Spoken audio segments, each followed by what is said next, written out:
What's up? It's me, Codex, and without further ado, I'd like to welcome you guys to my very first podcast. When I first heard about podcasting from what I've researched, and I've been listening to a bunch of them recently in order to get a good, genuine feeling about them. It's just like having a good, genuine conversation with your audience. And it's really cool though, because like I'll be able to like discuss a bunch of topics with you guys, like a pretty wide array.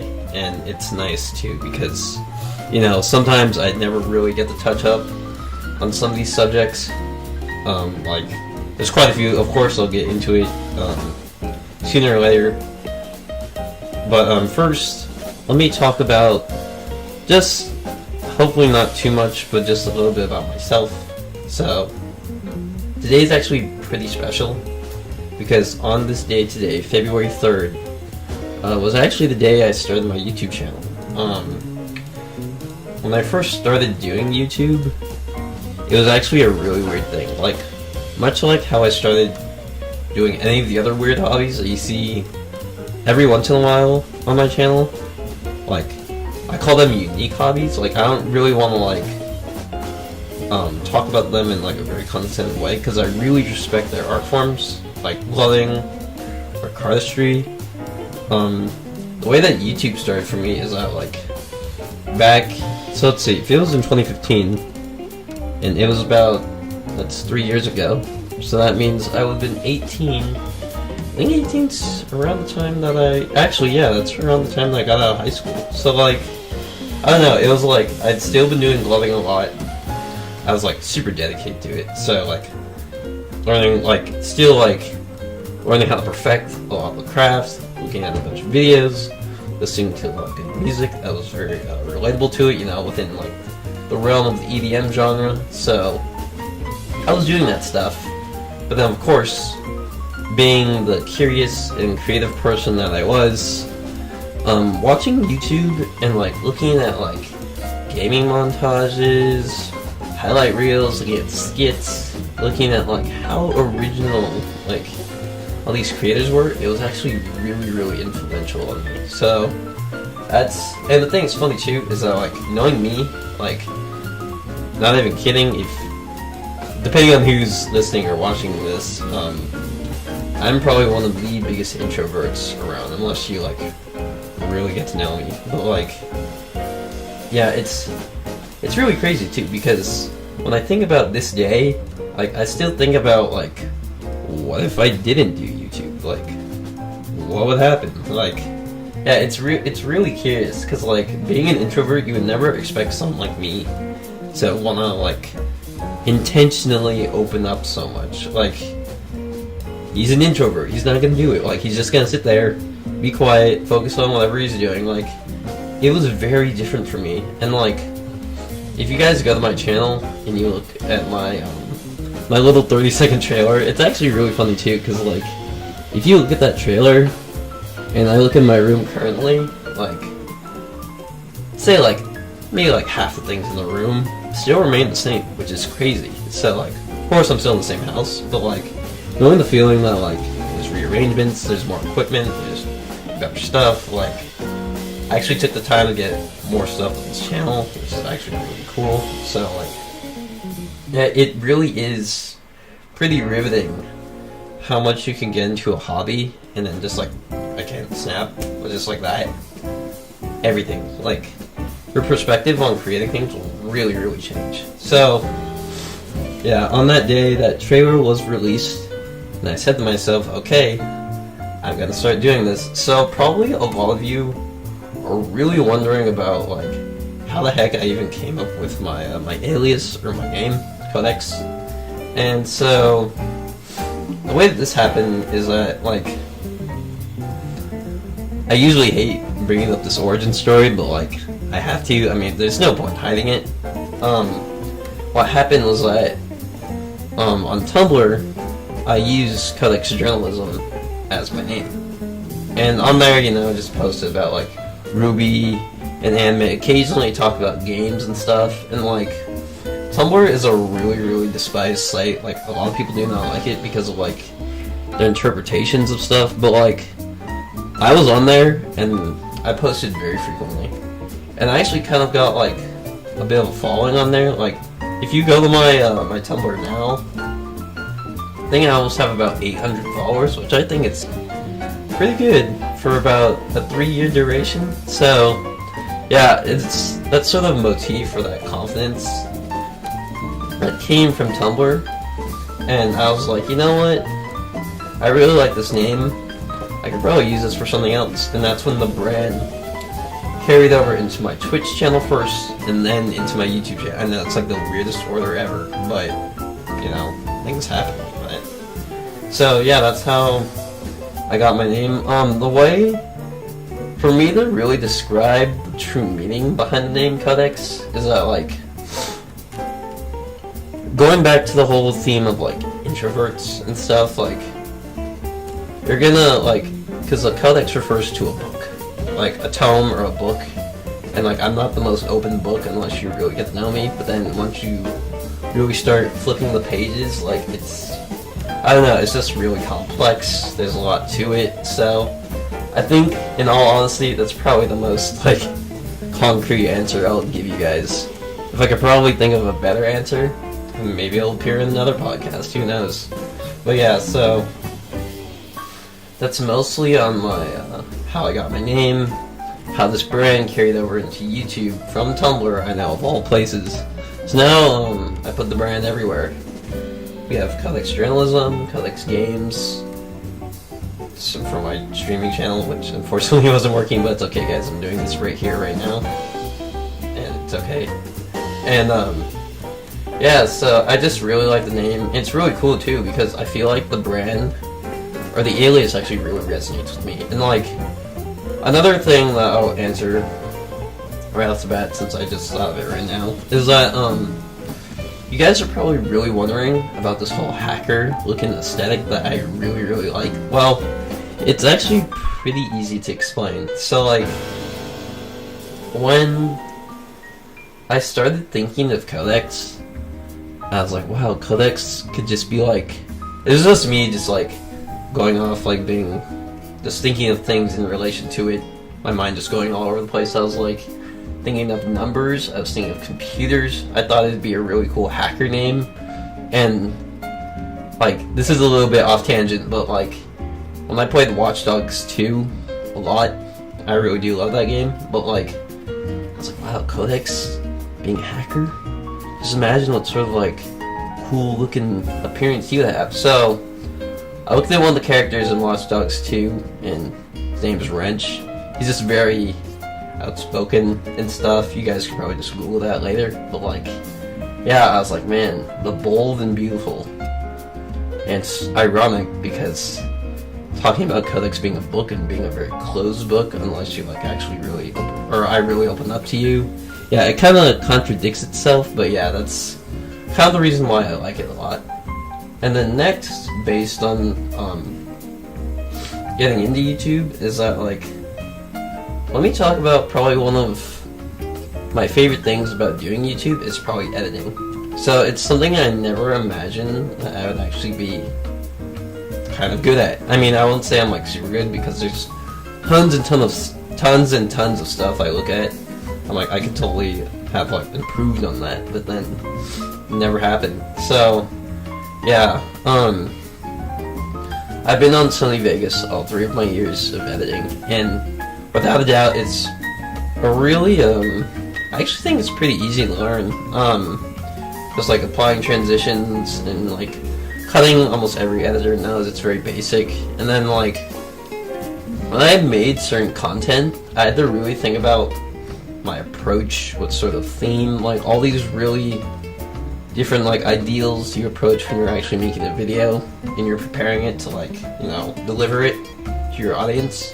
And like, to get like, to jump a little further ahead, because like, I think it was like my 5th video is when I actually started adding, like I got brave enough to actually try to be quote unquote funny in my videos, and like in many cases I'm like, I'm not very funny, I'm just kind of being like sometimes it's actually pretty embarrassing when I try to be funny in some certain cases, but I'm like, okay, it was already recorded, like, just gotta let it go. So, like, yeah, in probably one of the most prime examples where I feel like my editing really got off, like, I really noticed the difference is when I started doing League of Legends videos, and that's really funny that I talk about that, because I have such a love-hate relationship for that game, but that game is like,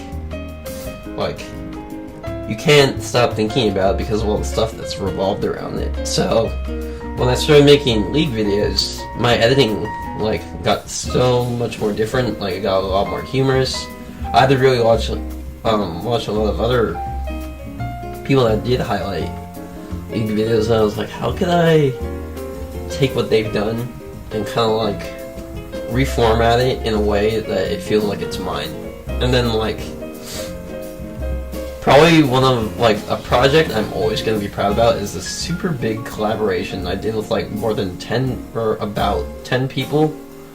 It's called League is Better with Friends. It was like, I was just like, hey guys, AR Random Ultra Rapid Fire mode is out right now on League, and I just wanted to know if you were okay with me recording us playing. And then, like, so many people opened up to me, which I thought was actually really cool. And then, like, I took about 3 days to edit the whole thing, and it came out, like, it was still pretty long, of course, because I was featuring so many people, so I want to respectively give each person, you know, a due amount of time within the video, so it seems like they actually have a spotlight. And yeah, man, like, I can say without a doubt that was probably one of my best looking videos. Like, even now, I still look back at it, I'm like, yeah, that one turned out good. So, to any of you guys who are listening to this and you're featured it, still, thank you so much for helping me with that, because that really gave me a lot of confidence going forward of this hobby. So, I think that'll wrap it up talking about myself, because I actually think that was a good way to end it. So now, I'm gonna look at my notes now. So, that was my introduction, introducing me. So now I'm gonna talk about actually why I'm doing a podcast. I know I talked about it a little bit in the beginning, but that was kind of like to segue into my introduction about myself. So, on my YouTube channel, I tried to do a series about Ruby. For those who don't know, that's Rooster Teeth's 3D animation show that has a lot of Japanese influence on it. I mean, technically you could say it's anime, but then, like, there's so much, like, cross-references, and people, like, arguing from both sides, and sometimes it's a TV show, sometimes it's an anime. Like, you can't really figure it out too much, but I guess you could, I mean, I'd call it anime. But yeah, so I started a series on my channel. It was called The Forum, and I had to retire the series because it was really hard to figure out an opportunity to talk about the show, because, like, due to, like, scheduling and trying to be so constant with it, was actually pretty tiring, and it was hard to keep up with. So that series retired. I think I had about maybe more than 10 videos on my channel. I actually stayed relatively consistent at one point, but then it dropped off totally, and I was like, yep, I totally got to figure out a solution to move this to somewhere else. So then what happened was, started chatting with one of my friends, and Lynn, if you happen to be listening right now, thank you so much for the motivation for me to start doing this. But yeah, I was like, you know what, if I start podcasting, I could literally just transfer the forum to there. So the forum was essentially where it was a post-episode discussion for each chapter of the series, and I just talk about my thoughts for it. But now, since I'm doing this, if I get another time, I can be like, oh, now I can talk about the whole entire volume Volume 5 for Ruby. So I'll do it when I can, but yeah, that's one of the reasons why I really want to start doing this. And then, of course, the other reason is it's just really nice to talk to you guys for a while. And then you can also just listen to this on SoundCloud too, so it's really cool, so that you guys can just hear my thoughts and it won't seem like, you know, too over the top and stuff. And yeah. So now, since I finished that reason, now I can talk about all the genres that I really want to discuss. on this podcast. There's like, the thing I love about this is that there's like so much stuff that I wanted to talk about. So now I can put the slideshows. So to the corner. Oh wait, that's my webcam.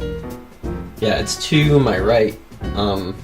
There's a variety of topics that I really do enjoy. So the first one that's on this list is esports, and esports, probably the best way to explain this is the modern sport of our generation. I mean, professional gaming has really come a really long way. I mean, ever since I heard about MLG and it started to get like memed a ton, even though it still does get memed a ton, like seeing how far it's gone is actually pretty, like, I'm floored by how far it's growing. Like, I mean, ever since I did get into League, it's funny because, like, if I didn't get into League, I would never gotten into esports. And, like, my relationship with that game, it's so back and forth, it's ridiculous. So, let me tell you guys a story about, like, when I first got into esports. So what happened was, I think it was the middle of, like, I actually wrote an article about this on medium.com. What happened is, actually I think it was 3 years ago too.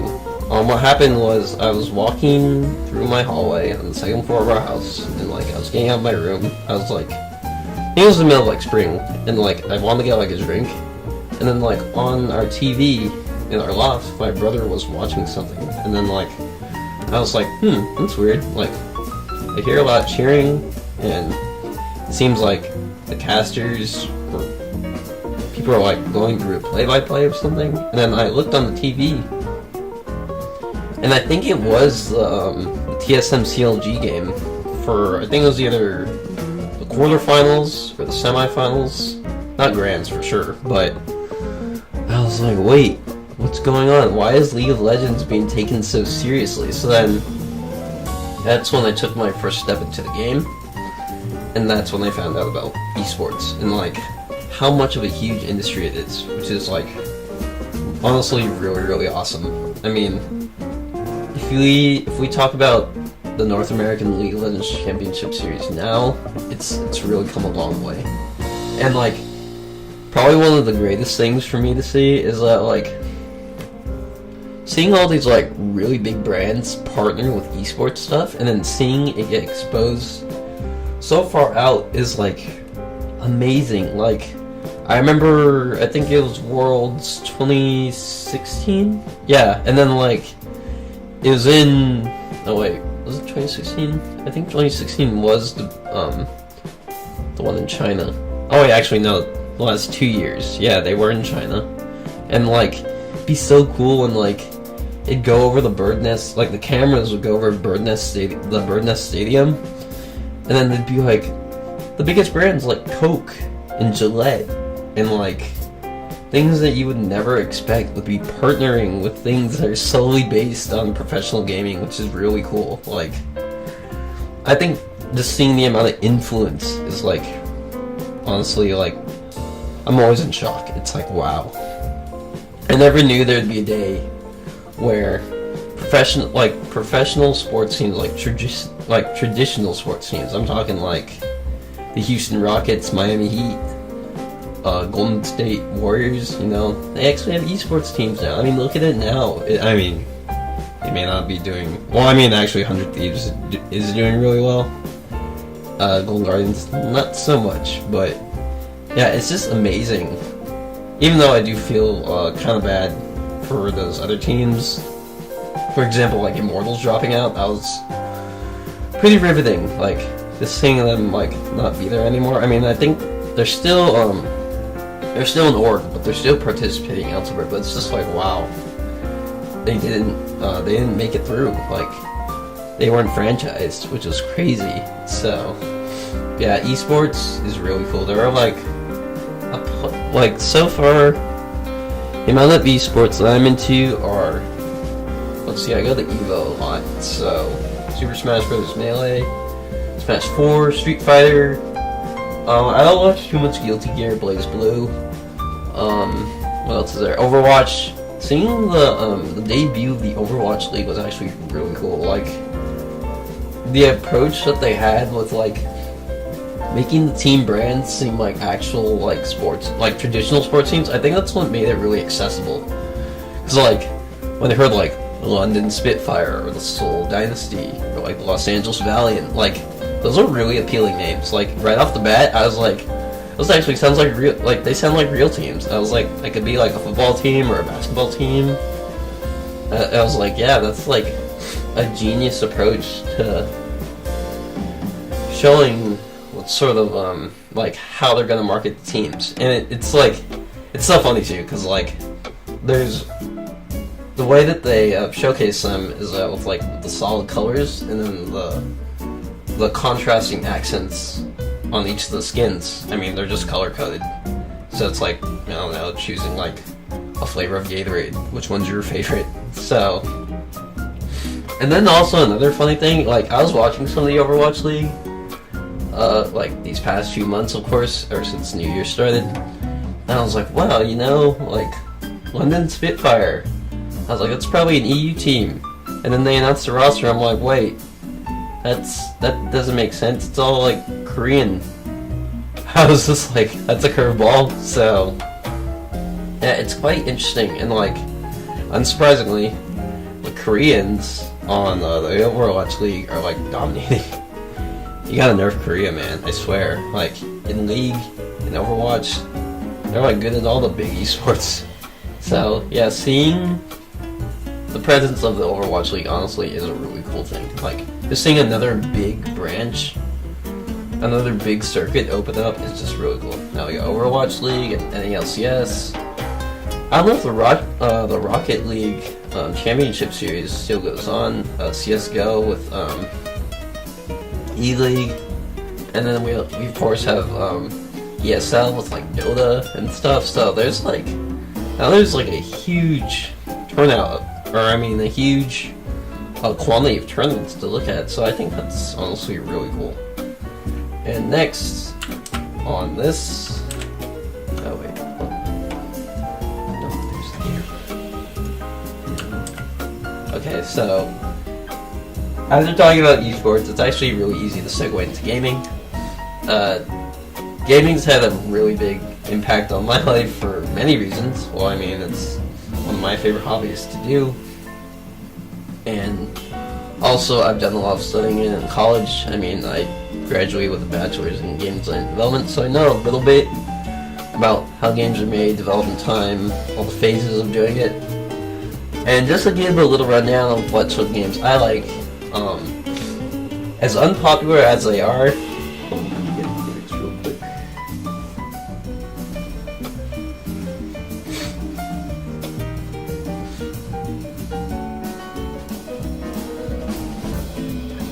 as unpopular as it may seem, turn-based role-playing games, sandbox games. Oh wait, I mean sandbox games aren't unpopular. Those are really popular. And then would that be it? Sandbox, turn-based role-playing games. Actually, I do think that's it.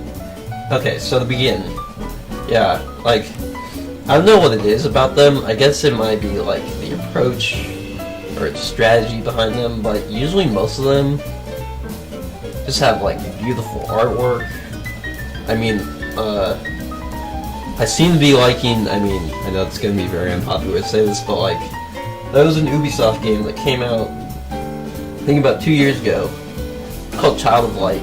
It was a watercolor, fairy tale based, or a turn-based role-playing game, and it was absolutely gorgeous. Like, I played that game about 3 times all the way through, and I just love the narrative, how like innocent Aurora was, which was the main heroine. And she could play a girl, and like it was so amazing because like you'd play through the game, and every single character you talked to spoke in poems, in rhymes. Like, I was like, wow, like this is actually really, really cool. And like, it was a turn-based game too, so I was like, this is probably one of the best games. And without a doubt, yes, it is. Like, even now, I kind of, sorry about that. I kind of already know. Every once in a while, like even now, I still really want to go back to that game. The combat was very simple. I mean, of course, enemies have weaknesses and stuff. Man, the art and the music, even like, I actually have the actual soundtrack. Like, I actually bought it, and that's how much the game had an impact on me. Actually, next to sandbox games, I guess I could say like really artsy games. Like, that doesn't even sound like a genre. Anyway, moving on to the next thing, sandbox games. Oh boy, sandbox games. Like, the thing about those games is that, like, once you're given the freedom to access the world, you're just like, I'm gonna do whatever the heck I want, and I can just like go off on the tangent, not go on the main mission, go complete like gather up resources and stuff, get a lot stronger before I do the main mission, and then the main mission's like a breeze. Like, that was me with like Red Dead Redemption, Watch Dogs 2, like Just Cause 2, like any of those games are really fun. It just gives like players the creative, like, access. That's the biggest key word here, access. Like, you give them access to like experiment, do things that are very unorthodox for the game. Like, you know, me being a bug tester, like, it's like, dude, you know, have you ever tried this out? And then it's like some weird like thing. It's like, okay, so what you do is you put like talking about like Just Cause, for example. Like, you'd put boosters on the back of a car, the car would go off the ramp, and then you grapple onto the car as it's flying off the ramp, and then you grapple onto a helicopter. Like, dude, who thinks of this stuff? So, yeah, just the idea of a game giving you the ability to just be like, okay, you know what, I don't need to do this the generic, pre-planned way. I can do this my way. That's just, you know, if it actually works. But yeah, it's really amazing. I just love that reason. And on the topic of sandbox games still, oh man, I am really excited for Red Dead Redemption 2 this year. It's supposed to come out. It said it was slated for October, like, I think it was mid or late October, not surprised. But no matter how long it takes, like, I really respect developers if they actually delay a game, because it means they're putting more time into it. You know, I mean, I understand delays can be bad, but like, dude, imagine there being less bugs. Imagine there being, like, it being more, like, beautiful and, like, being better. Like, honestly, I think people should respect delays a lot more, even if it does mean that, like, their favorite game could get delayed. Like, I understand, but in the end, it's for the better. Trust me on that. So yeah, I'm really stoked about that. I heard the new God of War that's supposed to come out this year is supposed to be sandbox, so that just opened my eyes like a ton. I was like, I've never intentionally played any God of War game, but just hearing that alone, I was like, oh boy, I think you got my money on this one. I just gotta see like a little bit more of actual gameplay, and maybe just for sure, like, I'll get it. So those, yeah, sandbox games are really, really great in my opinion. So now to the next genre of game, artsy games. I mean, I don't know how else I would describe them, because like, the amount of games, or the games I'm gonna describe to you right now, are gonna seem like so different.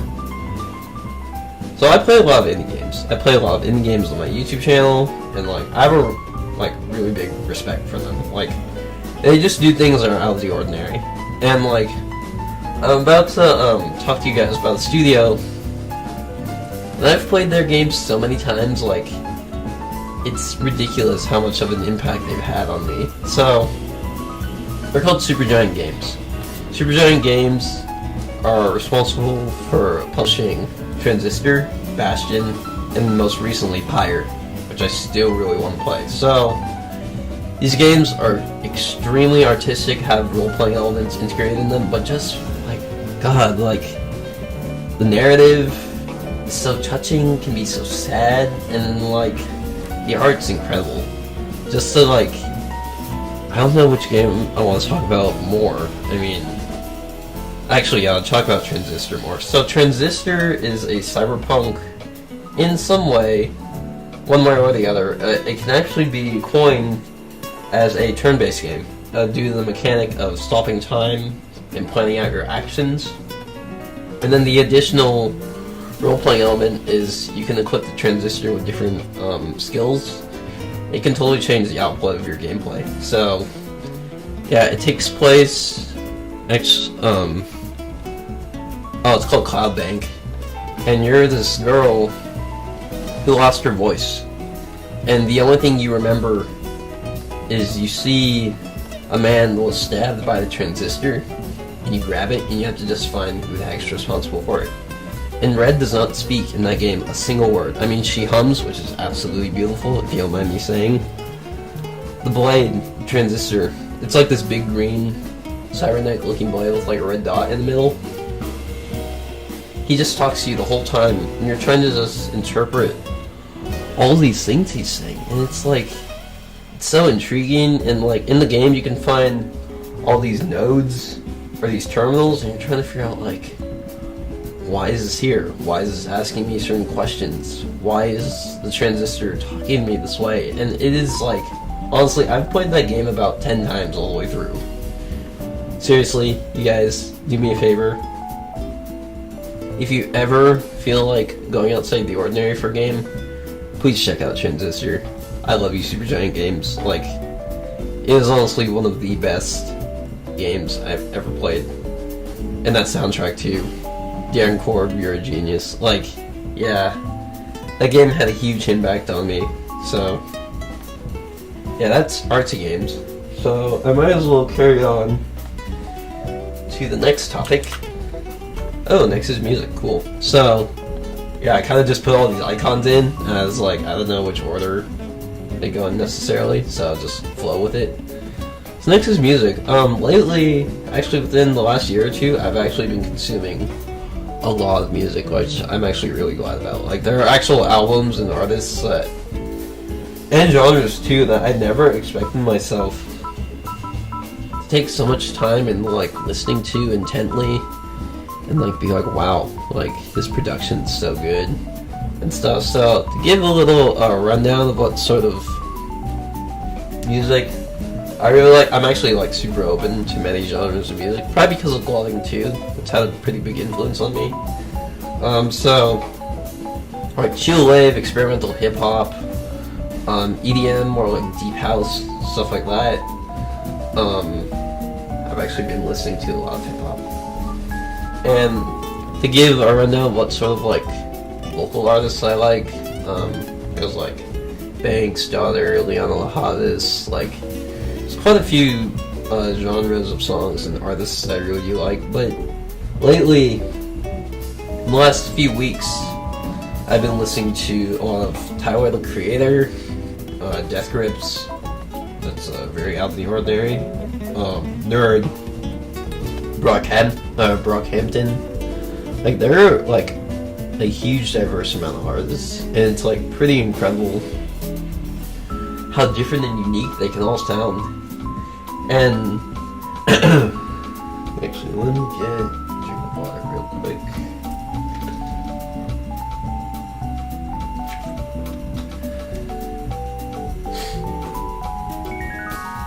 Actually, since I don't really like want to talk about all the albums a ton, because like they'll take up like way more than the amount of time that I'm intending to go for, because I'm already at more than half an hour. I'll just talk about Tyler the Creator and like his latest album. It was called Flower Boy. I was literally floored at how good it was, and like the amount of production and like harmonies and like really easygoing tunes. Like for a rap artist, put in that like such easygoing tunes and like things that kind of like are kind of like, whoa, this is kind of like ethereal, spacey. Like some of them are like really relaxing, like Boredom, for example, or See You Again and Fireboard is just like, wow, like the vocals are beautiful, and that's Tyler's actual voice. Like, as many other music critics pointed out, like he was just going with his natural voice there. Like, that's great. Like, that's really commendable for someone to go in the music and be like, you know what, I'm not gonna auto-tune it, I'm not gonna pitch-tune it. Like, it's really great. And then, like, there's also a couple bangers on there, like Who That Boy and Ain't Got Time. Yeah, those things are just like, oh my god, we're going crazy. Like, I never expected myself to love hip-hop bangers, or like just like that super fast paced, super heavy bass. Like, it's actually really good, you guys. And then like, something that I've noticed that's actually really important in albums lately is that like openers and closers. And like, Firefly has this really beautiful opener called Forward, and like there's this violin near the end of it where it transitions into where this flower blooms, and it's like, it's really great because it's so smooth. The fade out's like nearly perfect, and like hearing the violins and like these beautiful chords on the violin, it's just like, you're like, wait, it's ending? And then it goes into like an even better song, and you're like, wow, wait, okay, I can roll with this. It's honestly, you guys, like, even if you're not into hip-hop, seriously, like, I feel like Flower Boy is actually pretty darn accessible. So, I've been saying that word a lot, but due to the fact that I'm talking about a lot of topics, I guess that works. So, yeah, I'm gonna move on to the next topic because I don't want to go on for too long. Okay, so, of course, knowing me, I put playing cards in my podcast, of course. I've gotten into cardistry. Cardistry has had a pretty darn big impact on me. I mean, my goal for this year is to actually post, like, a really good, like, an actually good cardistry video, but I'm gonna need to either ask my dad or my brother or someone to help me out, because, like, I can actually do some flourishes, like, with actual confidence. I'm like, wow, I can actually kind of do stuff. But man, just seeing people get better and better every day, like, they're up in the game so much, it's just like gloving. I'm just like, wait, I didn't even know that was possible. And yeah, it's crazy, like, every other video I see, it's just inspiring. Like, and also too, like, seeing people's, knowing the fact that I've unpacked so many cards, I actually have a lot to do this year. It's just like, yes. Seeing a cardist, or like someone's approach to making playing cards is actually really remarkable. Like, every single card, playing card, or deck, why am I saying that? It's really, like, it almost feels personal. Like, seeing all the Fontaines, seeing, like, the Malibu playing cards, over there, I'll probably make a video on it. I almost have about 30 decks of playing cards now. Like, ever since I got in the cardistry, I'm just like, yo, man, like, so many people are making amazing creations, like, with their flourishes and with the cards that they personalize and then they start to give out to everyone. Like, it's really cool, man. Like, community's great. So, that's all I want to say. Let's move on to the next topic, because there's actually quite a lot.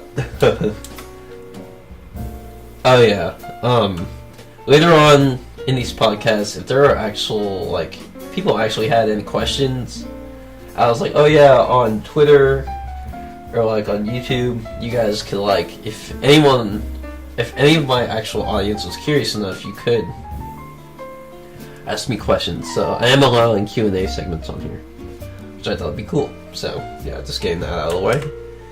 Oh yeah, so of course, knowing me also, and knowing the hacker aesthetic behind the channel, I would put technology.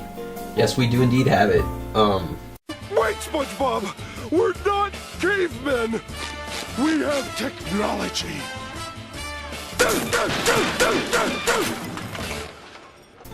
As a topic, like, something that's also really, really riveting to me is, like, I've gone into photography and seeing the amount of, like, the scope of, like, quality that goes up in cameras. It's ridiculous, dude. I was looking at, like, some Red Dragon cameras.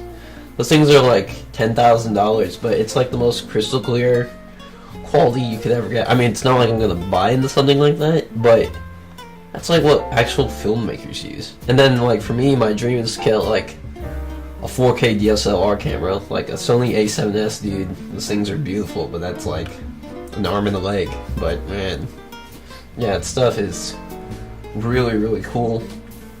So yeah, I just thought putting technology would actually be really interesting to put, just in case there's, like, any innovations I'm rather curious about. So yeah, that's why it's on there. Oh yeah, also, I've already done quite a bit of it on here, but in case there's, like, something really interesting that caught my mind, as I was podcasting, I'd be like, oh yeah, let me tell a story for like the 4th time. So yeah, that's also another topic on here. Move on from there. And of course, without a doubt, it'd be anime on here. And something that's really quite fascinating is that on my channel, I've been doing anime mid-arc season, or anime mid-season first impressions. Wow, I always confuse myself with the own name that I give it. I've been doing that for all the years I've been doing YouTube. So there's about, I think, well, let's see, if there's 4 seasons I've been doing, yeah, there's at least 12 videos. So it's really cool staying consistent with it and like just giving like opening my eyes, even though not every single show is going to be good. And of course, it's just like any TV show, it's going to be hit or miss. But it's just cool, like, you know, keeping my eyes open, keeping my mind open. Like, all the really unique, quirky anime that's out there. I mean, I hate to say this, but a lot of people do say this. Anime is one of the easiest things to insult. But hey, I mean, some people still love it. So, I'm part of that group, you guys. I'm gonna love it no matter what. So, yeah. And also, like, going to AX for quite some time. I mean, I think I've been going to AX for like at least 6 years in a row. So, that's obviously some dedication there. And yeah, I think anime is also a great way to bring people together, just depending on, you know, what sort of things they're in, or, I mean, what sort of genres they're into, what animes actually... I mean, it sounds really cliche, but some animes do actually impact some people. And I could get into that, but my runtime is almost hitting its mark. So I won't get into it too much on here. Moving on. Oh yes. Okay, so when I first started talking about like the very beginning within that like 12-minute introduction, I started talking about content creation and like how it's really changed my approach on seeing things aesthetically, from an editorial standpoint, looking at other people's content. Just let it be known that if you post anything online, no matter if it's to like YouTube, Instagram, Twitter, you're a content creator. So I really respect any of you guys who are listening to this. If you're a cosplayer, if you're a glover, if you're, I don't know, a YouTuber who does it for a hobby, like, I really respect anyone who tries to put their voice out there, like, just for the sake of being like, you know what, I feel like my voice should be heard, and then there you go. So yeah, I think putting this as a topic without a doubt would come by. So yeah, it honestly has put a really good impact on me, and I'm just really looking forward to hopefully getting better. So yeah, this is for the road ahead. Let's see what else there is. Oh, actually, I've carried on through everything, so I might as well wrap this up. So have this.